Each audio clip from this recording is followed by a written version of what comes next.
Aí o cliente vem, Fagão, troca a corrente de comando que tá com barulho estranho no motor, tá com trelado.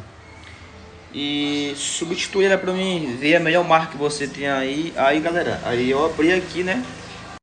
Aí eu abri aqui, ó, vi a corrente de comando, realmente a corrente de comando tá gasta mesmo, né? Tava vendo aqui algumas coisas da corrente de comando, tá gasta. Mas será que era só a corrente de comando, galera? Olha aí, ó.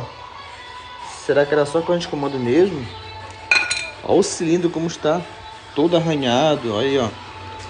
Olha o pistão como tá também, todo arranhado.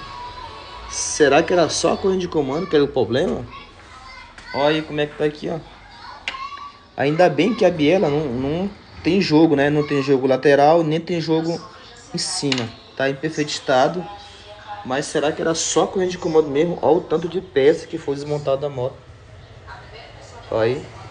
Aí às vezes o cliente chega na oficina com o diagnóstico pronto, né? Às vezes passa em outra oficina.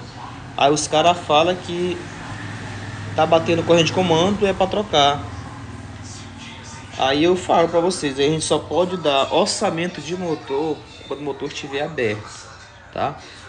A corrente de comando bateu, às vezes pode ser o tensor que voltou, que não presta mais, né? Que geralmente esse tensor similar ele sempre dá um problema. Ou então pode ser o pistão, galera, batendo saia, entendeu? Isso tudo vem bater fora esse barulho estranho. Aí o cara vem me trocar só a corrente de comando.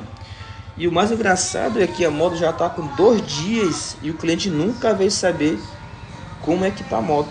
Que peça vai faltar na moto, entendeu? Isso que é o engraçado.